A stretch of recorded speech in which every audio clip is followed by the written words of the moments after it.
ধন্যবাদ আরেকটি ভিডিওতে। আজকে ভিডিওতে কথা বলবো বাচ্চাদের মানসিক সমস্যা, কিন্তু প্যারেন্টসদের কেন ইনভলভ করা হয়, প্যারেন্টসদের কেন সাইকোথেরাপি দেওয়া হয়।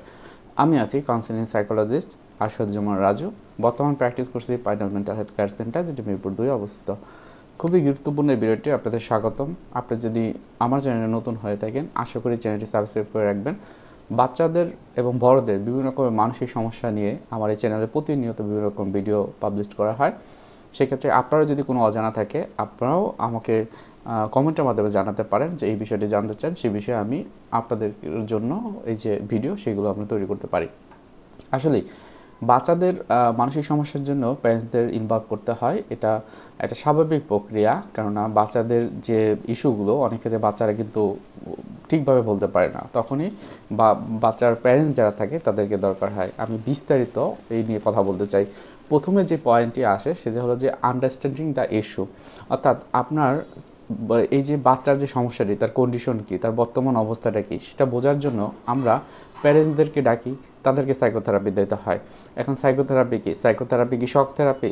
আসলে না, সাইকোথেরাপি টক থেরাপি, অর্থাৎ কথা বলার মাধ্যমে এই যে মনের যে প্রবলেমটি বা মনের রোগটি, সেটাকে সমাধান করার প্রক্রিয়া করা হয়।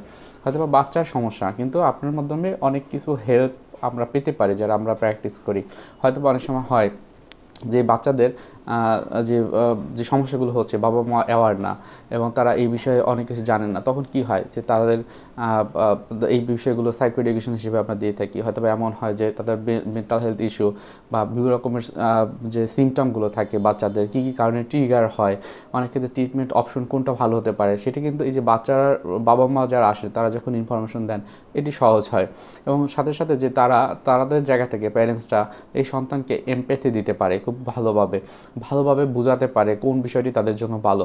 অনেক সময় হয় যে ফ্যামিলি ডায়নামিক খুবই গুরুত্বপূর্ণ ভূমিকা পালন করে। হয়তো বা ফ্যামিলি এইটাই এরকম, তারা একে অপরে এমনভাবে কমিউনিকেশন করে যেটি বাচ্চার সমস্যার প্রধান কারণ। তো সেই ক্ষেত্রে এটা বোঝা এবং কীভাবে একজন আরেকজনের সাথে কমিউনিকেশন করবে, কমিউনিকেশন স্কিলটা কীরকম হওয়া উচিত, সেটি কিন্তু তারা এই যে থেরাপির মাধ্যমে, সাইকোথেরাপির মাধ্যমে কিন্তু জানতে পারে। অনেক ক্ষেত্রে আমরা বলি এনবিসি, অর্থাৎ নন ভায়োলেন্ট কমিউনিকেশন অ্যাপ্লাই করা। হয়তো বা আপনার বাচ্চা আপনার কথা শোনে না, বাহির থেকে এসেছে, আপনার তো জামা কাপড় এই জায়গায় রেখে খাওয়া দাওয়া ঠিক মতো করছে না, সব তার মতো করছে, তখন আপনারা স্পেসিফিক হবেন যে তুমি গত বুধবার বৃহস্পতিবার সকাল থেকে রাত্র পর্যন্ত বাইরে ছিলা, 8টার সময় এসে তুমি তোমার জামা কাপড় আলাদা করে রেখেছো, নোংরা করে রেখেছো, তোমার রুমটাও নোংরা, এটা আমরা দেখেছি, যা আমাদের উদ্বিগ্নতার বিষয়। তুমি বাইরে থাকো, তো তুমি কি একটু চেষ্টা করবা আমাদের উদ্বিগ্নতা কমানোর? এই যে কথাটা বললেন, তখন কিন্তু বাচ্চা আপনার কথাটা খুব সুন্দরভাবে শুনবে। এইরকম বেশ কিছু বিষয় রয়েছে যারা হলো এই যে কমিউনিকেশন স্কিলটা তারা শিখতে পারে। অনেক ক্ষেত্রে যেটা হয় কনফ্লিক্ট রেজলিউশন, হয়তো বা প্যারেন্টসদের নিজেদের ভিতরে বিভিন্ন রকম কনফ্লিক্ট থাকে, বা বাচ্চারাও বিভিন্ন বিষয় নিয়ে হয়তো বা কনস্ট্রাকটিভলি চিন্তা করে না, তাদের ভিতরে বিভিন্ন স্ট্রেস অ্যাংজাইটি কাজ করে, টেনশন। তো এই ক্ষেত্রে কি হয় যে বাচ্চাদের এই বিষয়গুলো বাবা মা যদি ইনভলভ হয়, তখন কিন্তু খুব বুঝতে সহজ হয়। অনেক সময় প্যারেন্টিং স্কিলের কথা বলা হয় যে বাচ্চা জন্মগ্রহণ করার পর কিন্তু বাবা মা অনেক প্যারেন্টিং যে স্কিল, সেটি কিন্তু তাদের থাকে না। সেক্ষেত্রে আমাদের যেটি করতে হয়, তাদেরকে প্যারেন্টিং স্কিল দেওয়া, এটা খুবই গুরুত্বপূর্ণ। সেক্ষেত্রে তারা হলো বা কীভাবে একটা বাচ্চার যে চ্যালেঞ্জিং বিহেভিয়ার থাকে, সেভাবে কীভাবে সে সেটিকে হচ্ছে যে হ্যান্ডেল করবে, বা তাকে রেইনফোর্স করে কীভাবে পজিটিভভাবে করা যায়, সেটাই কিন্তু তারা শিখতে পারে। অনেক সময় তাদের স্ট্রাকচারের অনেক রকম প্রবলেম থাকে, অর্থাৎ তারা হচ্ছে যে একজনের সাথে খুব সুন্দরভাবে পজিটিভভাবে যে কথা বলবে, সেই কথাগুলো বলে না, ইনকনসিস্টেন্ট থাকে না, কোনো রকম বাউন্ডারি নেই। তো তখন কি হয়, তাদের ভিতরে চাইল্ডের বিভিন্ন রকমের সিকিউরিটি ইস্যু বা বাবা মার ভিতরে সিকিউরিটি ইস্যু আসে, এবং তখনই তাদের ভিতরে একটা গ্যাপ তৈরি হয়, কমিউনিকেশনের গ্যাপ তৈরি হয়, এবং এটা একটা তাদের সমস্যা তৈরি করে। অনেকের ভিতরে দেখা যায় যে বিভিন্ন রকমের মেন্টাল হেলথ ইস্যু থাকে। আপনি হয়তো আপনার বাচ্চাকে নিয়ে এসেছেন, কিন্তু আপনার মনটা হয়তো ভালো থাকছে না, বিভিন্ন রকমের স্ট্রেস অ্যাংজাইটির ভিতর দিয়ে থাকতে হয়।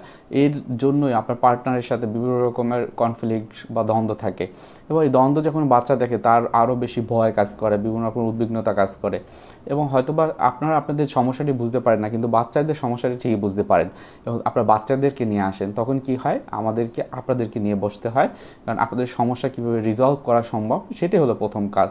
তারপরে হয়তো বা আপনার বাচ্চাকে আপনি আপনার জায়গা থেকে একটা সার্ভিস দিতে পারবেন, তাকে হেল্প করতে পারবেন। অনেক সময় দেখা যায় যে বিভিন্ন রকমের নেগেটিভ সাইকেলে সব কিছু হতে থাকে, অর্থাৎ হয়তো বা কোনো একটা বিষয় তৈরি হয়েছে অনেক আগে কিন্তু সেটা রিজলভ হয় নাই, সেটা নিয়ে ওপেনলি কথা হয়নি, কিন্তু সেই বিষয়টি বারবার আসতেছে বা অন্য কোনো বিষয় আসতেছে। এখন ওই যে ব্যক্তি বা ওই যে বাচ্চার, তার মনে তো ওই কষ্টটা রয়ে গেছে যে এর আগে বিষয়টি এরকম হয়েছে, তো এখনও তো এরকম হবে বা কেন হলো, তো তখন কিন্তু সমস্যাটি হয়। তো ওই ক্ষেত্রে দেখা যায় যে তাদের প্যারেন্টস যারা থাকে বা অন্য যারা থাকেন তাদেরকে নিয়ে যদি বসা হয়, সাইকোথেরাপি দেওয়া হয়, তারা কিন্তু বেটার ফিল করে। অনেক সময় যেটা হয় যে একটা সাপোর্ট নেটওয়ার্ক খুবই দরকার হয়। সেক্ষেত্রে এই যে প্যারেন্টসটা যদি থাকে, সেক্ষেত্রে হয়তো বা আমাদের কাছে যখন আসে, আমরা কিছু সময়ের জন্য বা একটা মুহূর্তের জন্য আমরা তাদেরকে বিভিন্ন করে কাউন্সেলিং বা বিহেভিয়ার থেরাপি দিই, কিন্তু বাসাতে গেলে কিন্তু তারা বাবা মার সাথেই থাকে। সেক্ষেত্রে বাবা মাকেও অনেক সময় থেরাপি একটা অংশ হিসেবে বা কো থেরাপিস্টের মতো কিন্তু কাজ করতে হয়। তাদের অনেক কিছু কাজ থাকে, তারা হচ্ছে যে ওই বাসাতে বসে এই বিষয়গুলো বা যে সমস্যা সেটি নিয়ে কিন্তু তারা তাদের বাচ্চাদেরকে ডিল করতে পারে। অনেক সময় দেখা যায় যে বিভিন্ন রকমের রিসোর্স থাকে, কমিউনিটি রিসোর্স বলি, সেই রিসোর্সগুলোর ব্যাপারে হয়তো বা প্যারেন্টসরা আরও বেশি ইনহ্যান্স কীভাবে হবে, কোন সাপোর্ট গ্রুপ থেকে ভালো একটা হেল্প পেতে পারে, বিভিন্ন রকমের এডুকেশনাল যে ওয়ার্কশপগুলো তারা অ্যাটেন্ড করার মাধ্যমে কিন্তু তাদের নলেজকে আরও বেশি বাড়াতে পারে। এই অ্যাজ এ হোল বলা হয় অনেক ক্ষেত্রে যে এটি প্যারেন্টসরা যখন ইনভলভ হয় তখন কিন্তু এটা একটা অ্যাপ্রোচ, একটা হোলিস্টিক অ্যাপ্রোচ হিসেবে কাজ করে। অর্থাৎ তার এই যে বাচ্চার যে সমস্যা বা সমস্যার জন্য আসতে হয়, সেক্ষেত্রে বাবা মা যদি বা হোল ফ্যামিলিতে যারা থাকে তারা সবাই যদি একত্রে হয়, তখন কিন্তু এই যে ট্রিটমেন্টটা খুব সহজ হয়। অনেক ক্ষেত্রে আমরা বলি ইম্পাওয়ারিং প্যারেন্টস, অর্থাৎ বাবা মায়ের কনফিডেন্স অ্যান্ড কম্পিটেন্স যেন বৃদ্ধি পায়, সেক্ষেত্রে তাকে মোটিভেশনাল থেরাপি বা কাউন্সেলিং বা সাইকোথেরাপির মাধ্যমে তাদেরকে ওই জায়গাগুলোকে আরও বেশি ইনহ্যান্স করা। অনেক সময় অ্যাডভোকেসি স্কিলও দরকার হয়। বাবা মা তাদের সন্তানকে কীভাবে বড় করবে, কোন কথাটি বললে তাদের জন্য ভালো, রিএনফোর্সমেন্ট কীভাবে দিতে হয়, কখন দিতে হয় না, বাচ্চার একটা সমস্যার ক্ষেত্রে কোন কোন বিষয়গুলো খেয়াল রাখলে বাচ্চার যে এই যে আচরণগত সমস্যা দূর হয় সেটি জানতে পারে না। সেক্ষেত্রেও কিন্তু আমাদেরকে এই যে অ্যাডভোকেসির যে বিষয়টি সেইটিও আমরা কিন্তু কাউন্সেলিংয়ে করে থাকি। অনেক ক্ষেত্রে দেখা যায় যে প্র্যাকটিক্যাল ইমপ্লিমেন্টেশনের জায়গাটি হয়তো বা ফ্যামিলি থেরাপি দরকার হয়। ফ্যামিলির যারা যারা থাকেন সবাইকে নিয়ে বসে যে ইস্যুগুলো থাকে সেগুলো রিজলভ করা কিন্তু বাচ্চার জন্য সহজ হয় তার আচরণগত সমস্যার কারণে। বাচ্চার ইন্ডিভিজুয়াল সিটিংয়ে অনেক সময় থেরাপি দরকার হয়। এর কারণ হচ্ছে যে বাচ্চার হয়তো বা বিভিন্ন রকমের ইস্যু তৈরি হয়, হয়তো বা দেখছে বাবা মা ভিতরে একটা কনফ্লিক্ট লেগে যাচ্ছে, তখন তার মনটা খারাপ হচ্ছে, তখন সে কী করতে পারে বা কী জিনিসটা তার দরকার। হয়তো বা বাচ্চার অনেক সময় এমন হয় যে তার বয়সের কারণে বিভিন্ন রকমের অ্যাংজাইটি কাজ করে, তো নিজেকে দেখে ভয় লাগে, অথবা আশেপাশে যারা থাকে পরিবেশের কারণে তার কিন্তু বিভিন্ন রকমের ভয় কাজ করতে পারে। সেক্ষেত্রেও কিন্তু এই যে ইন্ডিভিজুয়াল কাউন্সেলিংটি খুবই গুরুত্বপূর্ণ। আপনারা জানেন যে ডাব্লিউএইচএর মতে প্রায় 9 বছর থেকে 18 বছর এই পর্যায়টাকে কৈশোরকাল বা বয়সন্ধিকাল হিসেবে আখ্যায়িত করেছে। এরপরে এর নিচে যারা রয়েছে তারা কিন্তু আমরা বলতে পারি যে বাচ্চা হিসেবে। সুতরাং তাদেরকে অনেক সময় দেখা যায় যে সাইকো এডুকেশনের দরকার হয়, কেননা এই সময় লাইফের বিভিন্ন রকমের ট্রানজ্যাকশন হয়। একটি হয় তার ফিজিক্যাল ট্রানজ্যাকশন, আরেকটি হয় তার অন্যকে জানা বা চেনার ক্ষেত্রে যে ট্রানজ্যাকশন। তো সেই ক্ষেত্রেও কিন্তু এই যে বাচ্চাদেরকে নিয়েই কিন্তু কাউন্সেলিং বা সাইকোথেরাপিটা দেওয়া হয়। সো আশা করি যে আপনারা অভিভাবক যারা রয়েছেন বা প্যারেন্টস বা প্যারেন্টাল ফিগার যারা রয়েছেন তারা বুঝতে পেরেছেন যে আসলে বাচ্চার সমস্যাটি কিন্তু আসলে বাচ্চারই না, কোনো না কোনোভাবে এটি হলো যারা অ্যাডাল্ট থাকে বা বড় থাকে তাদেরকে দিয়েই সে শিখে। হয়তো বা এমনও হয়েছে যে আমার এরকম পেশেন্ট আসছে যে বাচ্চা একটা সময় তো ও সবার সাথে মিশতো কিন্তু এখন মিশে না।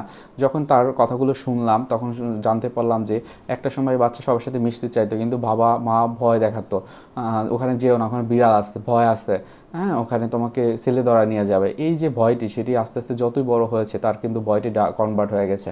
একটা সময় এখন হয়তো বা 13 বছর বা 14 বছর বয়স, এখন মনে করে বাইরে সবাই খারাপ, এই পৃথিবীর কেউই ভালো না, সবাই হচ্ছে যে তাদের নিজস্ব যে সক্রিয়তা বজায় রাখতে চায়, নিজেরা সেফ থাকতে চায়, অন্যদেরকে ডেঞ্জারে রাখতে চায়। তো এই বিষয়গুলো যখন আমরা কথা বলি গ্রাজুয়ালি উঠে আসে, তখন কিন্তু ওই যে চিকিৎসাটি খুব সফলভাবে শেষ হয়। তো এর কারণেই মূলত হচ্ছে যে সমস্যা বাচ্চার হলে সাইকোথেরাপিটা অনেক ক্ষেত্রে প্যারেন্টসদের নিতে হয়। আশা করি সবাই বুঝতে পেরেছেন। সবার জন্য শুভকামনা জানাচ্ছি, এবং আপনি যদি আমার চ্যানেল নতুন হয়ে থাকেন আশা করি চ্যানেলটি সাবস্ক্রাইব করে রাখবেন। আসসালামু আলাইকুম।